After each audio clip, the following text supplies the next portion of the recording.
welcome to the first episode of Has Entered the Chat. I'm Adam Gorey, your host, and welcome to the very first, very new episode of this very new podcast.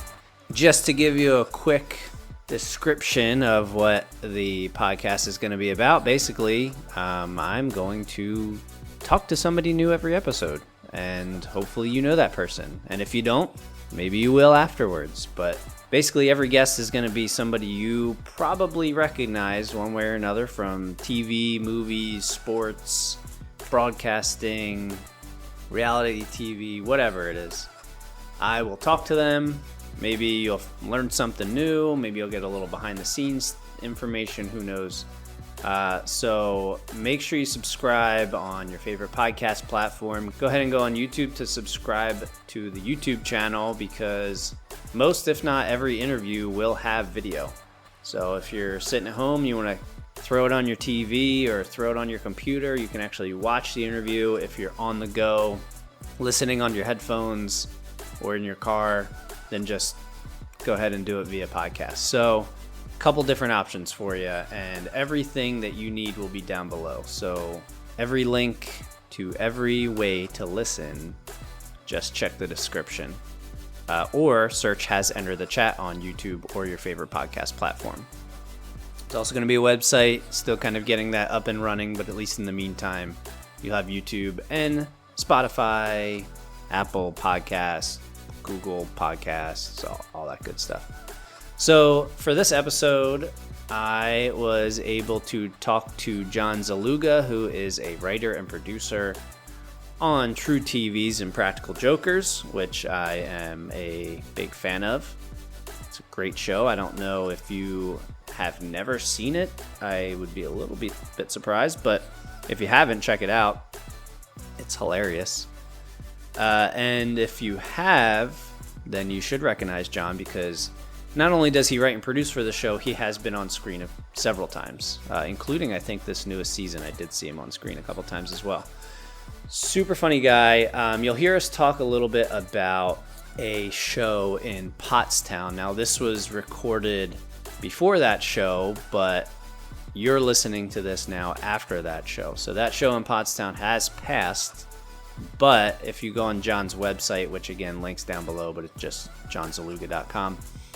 If you go to his website, you'll see all his tours upcoming, and hopefully he'll come back to Pottstown sometime. And if you're local to that area, you can check him out. Otherwise, anywhere on the kind of northeast coast, there's probably a show within a couple hours from you. So again, make sure you check all that out. But I don't want to rant too long.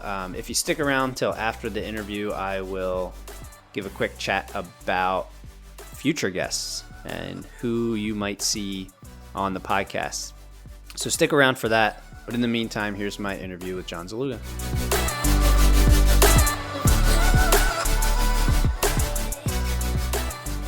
Jersey now? Is that where you live? Is that North Jersey, I'm assuming? I'm in Scotch Plains, New Jersey. It's like kind of central. Okay, that sounds familiar. So I'm not far from Philly. So Oh, okay. if that's anywhere near Philly, I've probably been close to it, or maybe even driven through it before. It's probably a little less than 2 hours, I think, for me to get to Philly from here. Okay, that's not too bad. Yeah, so I'm used to so I live northwest of Philly, about an hour or so, and we always go to we do the Jersey Shore thing around here. So from my family always went to like Ocean City, sometimes Atlantic City. Yeah. I don't know. That's probably pretty much it. I never made it to because I know there's like beaches everywhere. I've never made it far north. We moved here like 4 years ago. I'm from Staten Island originally, so this summer is kind of like the first time we're going to take the kids and even do the beaches and stuff. We haven't really. Oh yeah, because if you did 4 years ago, that was like right before the pandemic. Yeah, we moved. I had a second kid, and then we were just on lockdown. So it's like I'm in Jersey, but I'm still not a New Jersey guy. I don't know where anything is. Still a New Yorker. He's still a New Yorker, yeah. So that's this summer we plan on doing some of that stuff. Oh, cool. We're doing a show on Friday in Pottstown, PA. Yes. Is that near you? Yeah, it's my mom actually lives like right I've been to the Soul Joel's. I've been there before. It's Oh, maybe okay. like 45 minutes away. Okay. Okay. Yeah, it's a cool spot. It's a cool spot. Yeah, I've done one show there before, so it should be cool. Is it gonna be? I've only been. I don't know if they have multiple stages. Is it gonna be under the big dome with the sand and all that? No, so he had that outside space, and now he's got this big well, we're doing a smaller room, but it's still like a 250 seat room. Oh wow. But he's got this ballroom space that seats like 1,000 Oh, people when it's full, oh, that's which is cool. I nuts. have We're not not. I'm not doing that. I opened for Ben Bailey there, and it was like 600 Oh, people. I have talked to him before. He's a really cool guy. Yeah, it was really cool. And then Jim Brewer just sold that spot out. So like, yeah, this ballroom that he bought used to have all like big bands and stuff. There's all like posters inside from Oh, like Louis Armstrong and stuff. It was like oh, all really? these, yeah. It's Oh, a, that's it's cool. it's a cool spot. But yeah, Yeah, during the it's. pandemic, he got set up outside quick, and it was the best thing he Mhm. ever did. He had some big names come through. Yeah, I mean, I don't know. Do you know if he still runs shows out there in the summer and stuff? I mean, I know being in the Northeast, it's kind of hard to have an outdoor venue year round, but I guess he can. I don't know if he has any plans to do outdoor if he doesn't okay. have to. So yeah, I don't know. I thought it was kind of cool because like we, my like I said, my mom was down there, so she's like, "Hey, do you guys want to come see a show?" And we're like, "Sure." We like brought beach chairs and like little Yeah. tables and stuff. It was kind of neat. He set that up real fast. He bought a place right before the pandemic, and then when things went down, he didn't hesitate with building like an outdoor space. And then all these comics that couldn't get work anywhere, he was able to book tons of That's people. So, yeah, I know there are a lot of shows coming through there. and now he's just trying to keep that momentum going, you know? Right. Yeah, it's all It's about good. that. At least he jumped on it, you know what I mean? Some people they just get lost, they don't know what to do, and that's how, Ye- unfortunately, that's how some of these places went under. Yeah, no, he did it right. Yeah, for sure. Yeah, it's cool. I've known that he was a Staten Island guy. That's how I know Joel. Oh, really? Oh, okay. Yeah, we started stand up the same year. Oh, yeah. Yeah.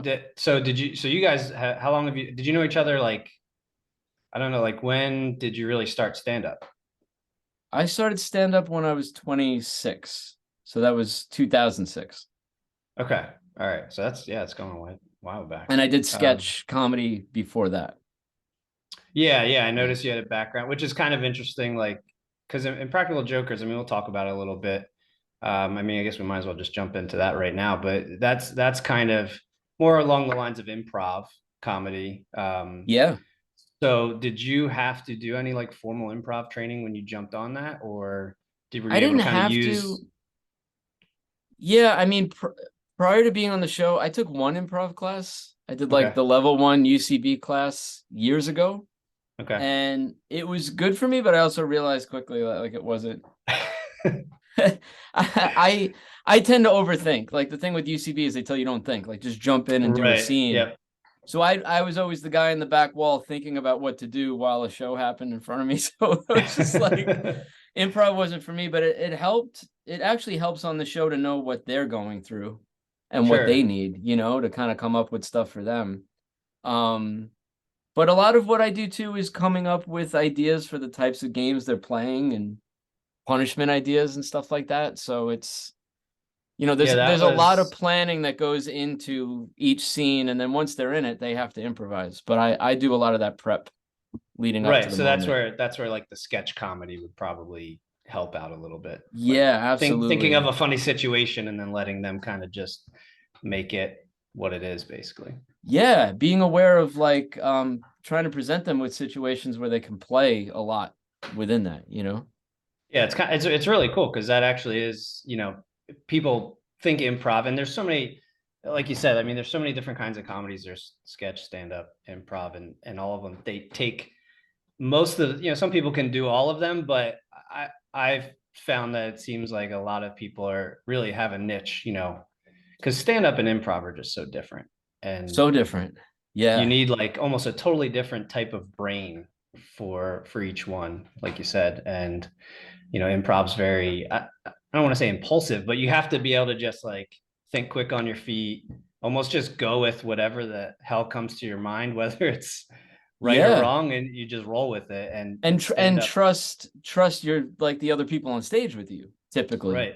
I mean, you can improvise stuff on your own, but you know, for the most part, it's a lot of that of just like, you know, being true to a character, true to a scene, and trusting that your partner is gonna support you and bounce off of them. Where with stand up, I mean, you're bouncing off the audience, but Right.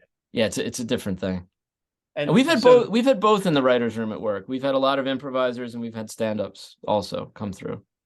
yeah, I mean, for the show, I think that's almost what you need, right? And it seems to work, at least. Yeah. Yeah. Have you been on it since season one, like involved with it since season one, or did you come in a little bit later? So my first season working on the show was season 5. Five, okay. And they're on what, Um, nine or 10 now? so we just finished 10. 10 is what's airing now. Okay, yeah. So that was a little over 7 years ago I started at this point. And sort of around since season 1, like when they had their premiere party and stuff, I was there, but just as a guest of Sal's. You know, we were friends through comedy on Staten Island. Oh, that's why. So that's how you got involved. Like you just knew Sal and he got you in Yeah, there? he was bartending at the time when the show got picked up at this place called Cargo Cafe, and I watched the pilot for Jokers on his laptop when he was bartending. Like he gave me a set of headphones. He just wanted my feedback. And I remember not wanting to watch it in the moment because there's that thing where, you know, it's like, well, now he's watching me watch his pilot, and if it's not funny, I either That's have to awkward. tell him that or I have to pretend to laugh. And thankfully it was really funny. That was actually the first pilot that they shot themselves, like with their own cameras and stuff. You know, they kind of paid Oh, for their really? first, yeah. And then they did another one for the network. But yeah, I was a fan of it from that first watch. It was really good. Yeah, I mean, like, and now, like, TruTV might as well just be called Impractical Jokers Network or something because It should be. Yeah. anytime after Yeah. like dinner time, it's basically just on the rest of the night. It's just that. Yeah, it's on all the time.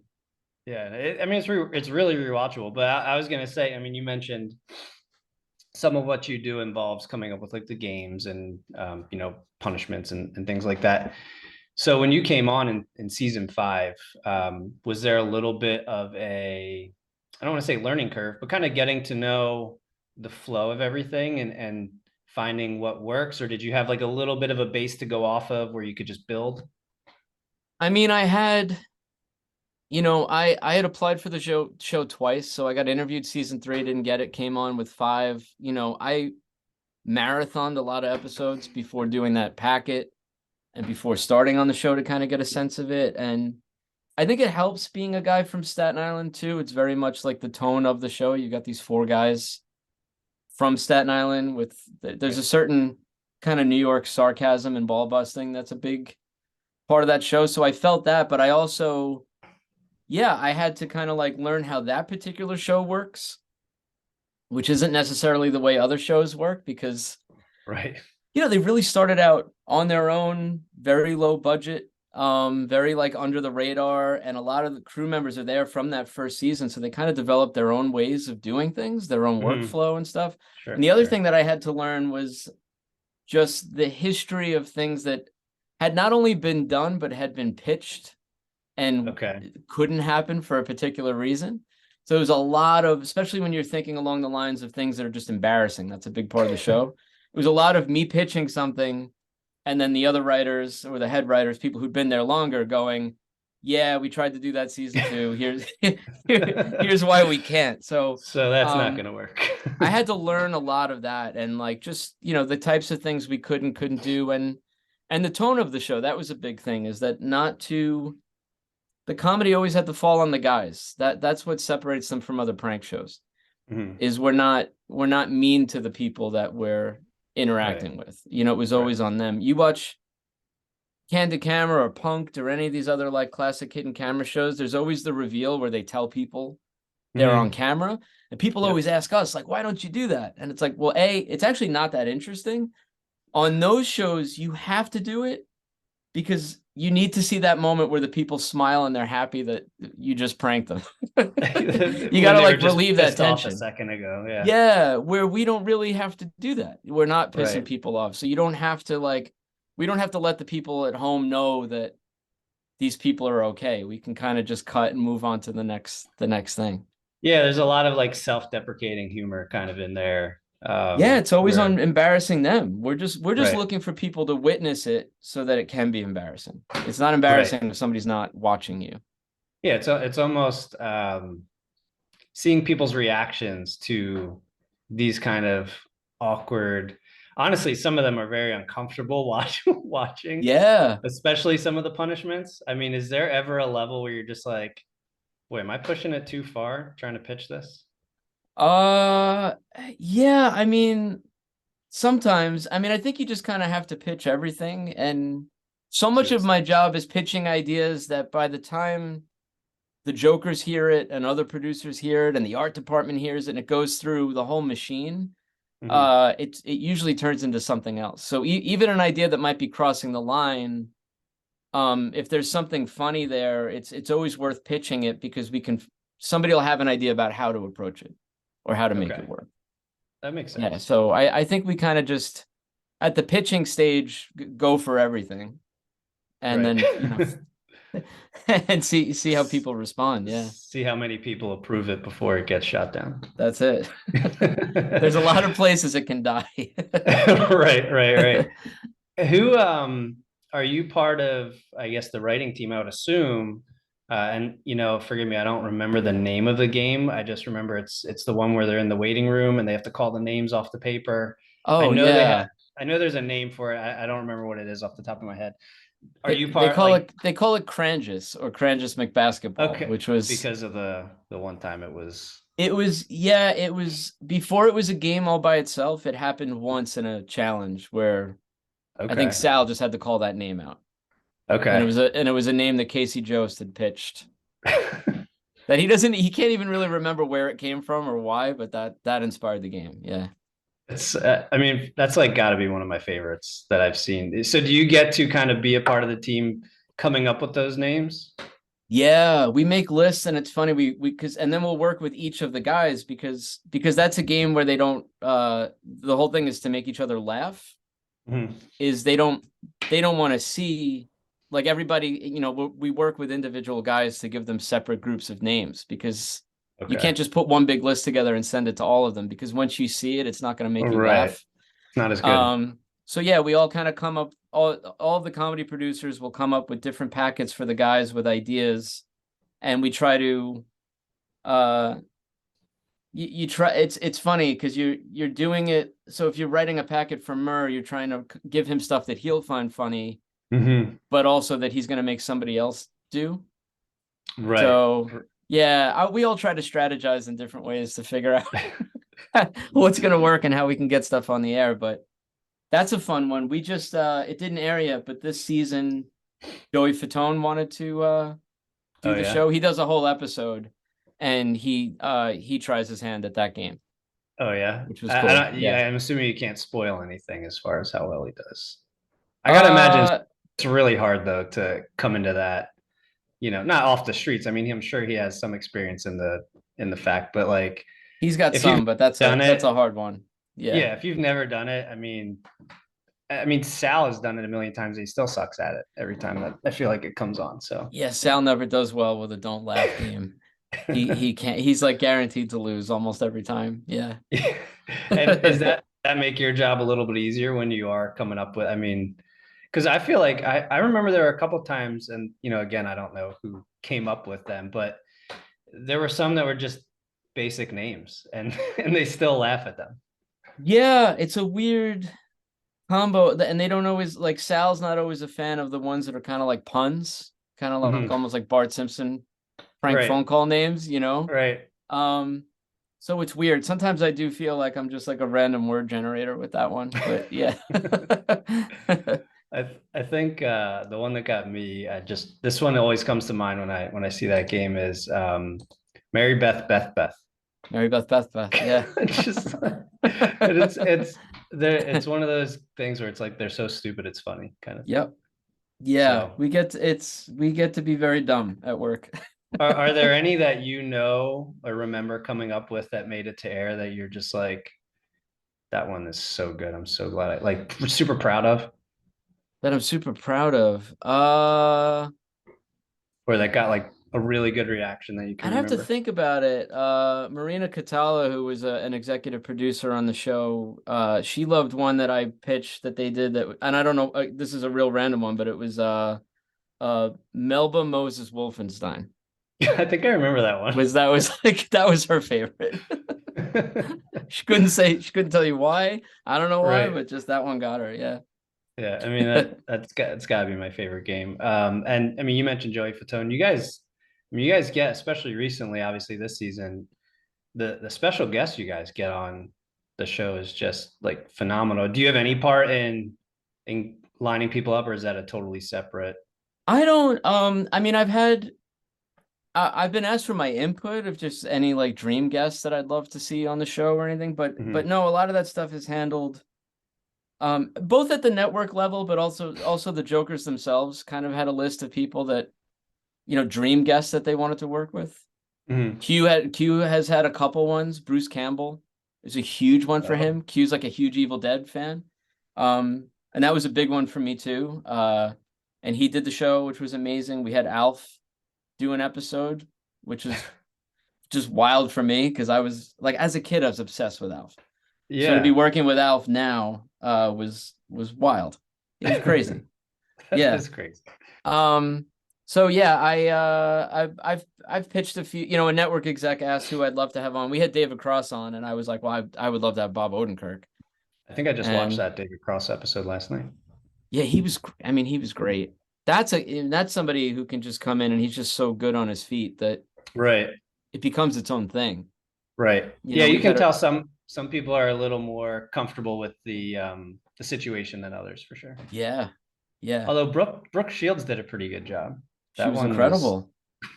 like the way she went at Sal. I mean, that was hilarious. She was great, and she doesn't speak like that. When we were done shooting that, because she kind of curses him out in that, and Yeah, after she yeah. was almost like apologizing to everybody in the room, like I don't talk like that, I don't use that language. Oh But my she gosh, was, it's so yeah, good. she was really excellent, and it was cool that she like did more. Most of the celebrities just do the punishments. She was like around for the whole Mhm. episode. She did another thing for us earlier in the season. She's been very cool. Yeah. Yeah, is there anybody that sticks out? I mean, you said Alf, but is there anyone that maybe you were kind of most excited to, or maybe had the best experience with that? Because I mean, like I said, you've been on working with the show for 7 years, so. Bruce Campbell, the day he shot, that was my favorite day on set Oh ever. yeah, He was everything I wanted him to be.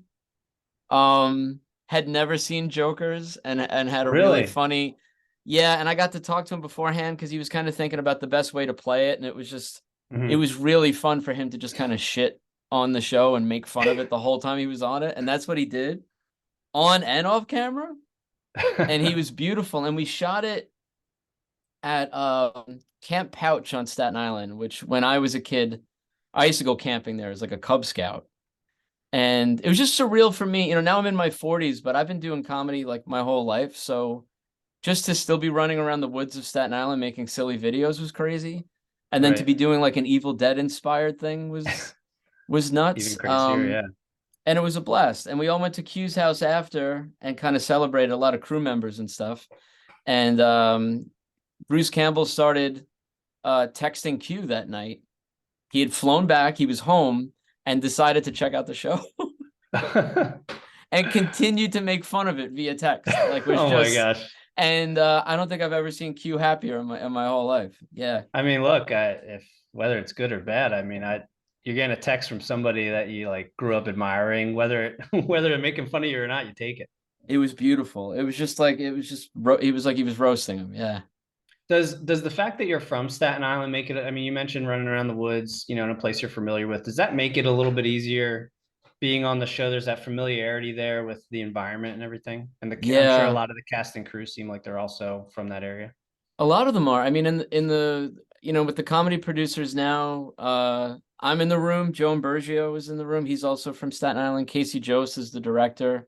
He's from Staten Island. Jeff Sellis is the director of photography. So you have Yeah. all these Staten Island guys, and there've been others that worked on the show previously, like Jay Miller and stuff. And yeah, we were all working together in our 20s, doing comedy and stuff already.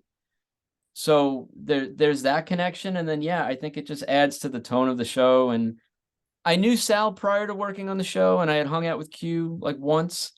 But I didn't really know Gatto, I didn't really know Murr, but I felt like I knew versions of those guys, if that Mhm. makes sense.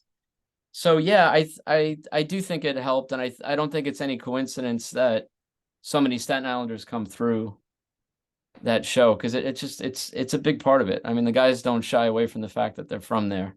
No, I mean, maybe it's different for different parts of the country, but being from Pennsylvania and having been to New York and North Jersey and Mm-hmm. you know, you kind of I know for sure I'm like, yes, these guys are New Yorkers. My dad was actually from the Bronx, so like we used to go to the Bronx all the time when I was younger. So Okay.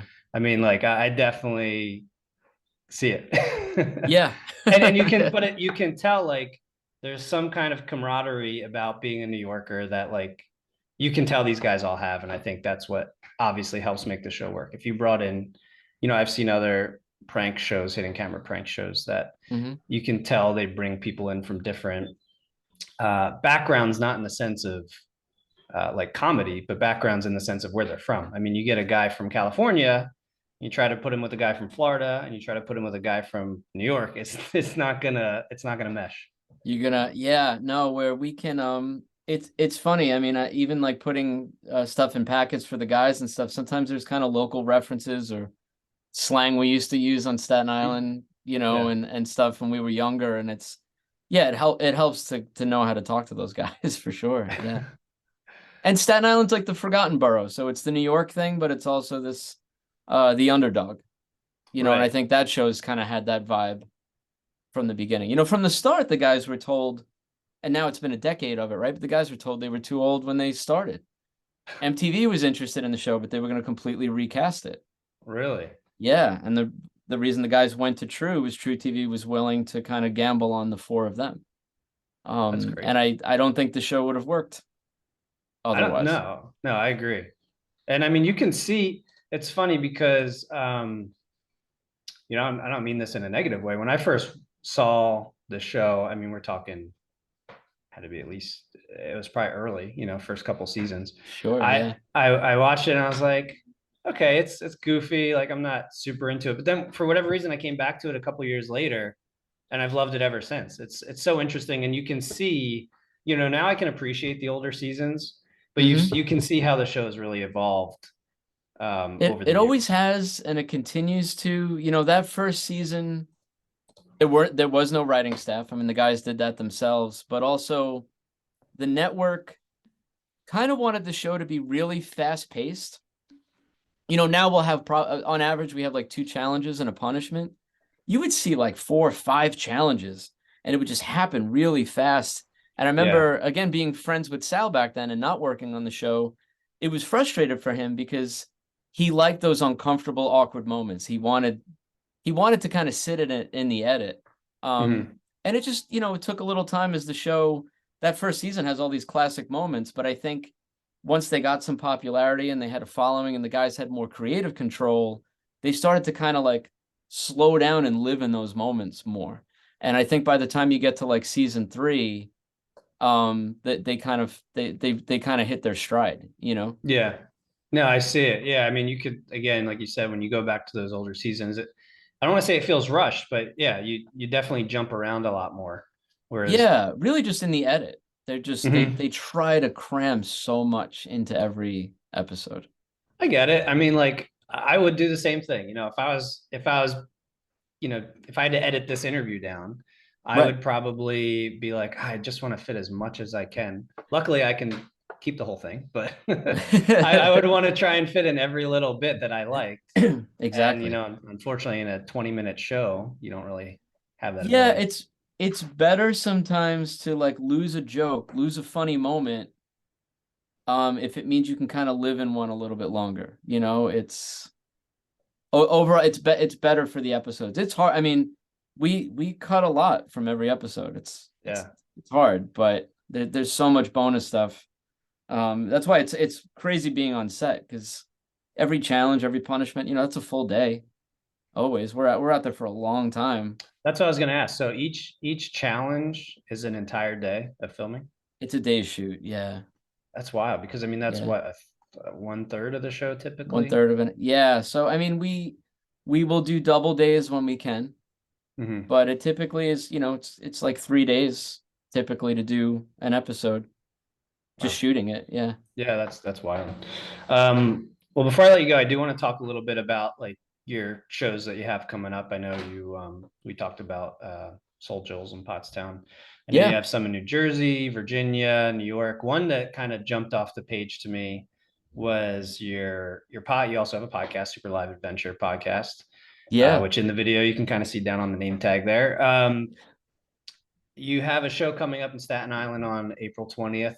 I don't know if 420 is on purpose or not, but It what? was we were trying to get different dates, and when the owner of the theater was like, "Oh, I have April 20th," me and Chris, we just kind of looked at each other and we're like, "Yeah, okay, we'll do that."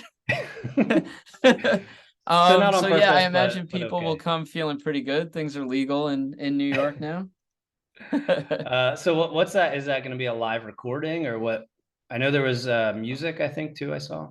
Yeah, so that's a live recording, and immediately after the recording, we have the Wahoo Skiffle Crazies playing, which is a jug band.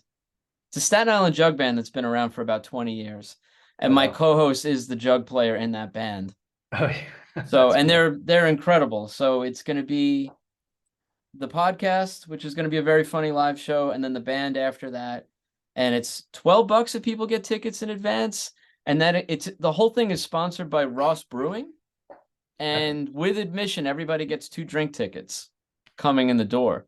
So it's kind of an insane deal. That's $12 right there. Well, yeah, $12 and you're gonna get 2 beers and a show. We just want to pack it out, and it's gonna be an intimate show. It's only about 65 seats. So Oh, cool. I think we're gonna sell that out, and we're celebrating the fact that we've been doing the podcast for 10 years. We just hit 10 years. Wow. And that's, Yeah. I mean, the podcasting market now is probably a little oversaturated, but you guys have been doing this since before, We've back been doing when it. podcasts probably just started taking off. We've been doing it for a long time. We wish we started even sooner, but yeah, we've been doing it for a long time. Yeah, it's never too late to get in, but it's always nice to get in as soon as you can. That's for It sure. helps. Yeah. But yeah, I'll like I mentioned before, I'll throw all the links to your website, to your Instagram, Thank all you. that stuff. So if people are interested in going to do that, anyone in the Perfect. Northeast, I mean Virginia, Jersey, PA, New York, they're all like if you're in the Northeast, you're probably close to one of those one of those Yeah. areas. And I'm trying to add shows all the time. The show's not happening. Impractical Jokers isn't happening right now, so I'm trying to do live podcast shows and stand-up shows as much as possible.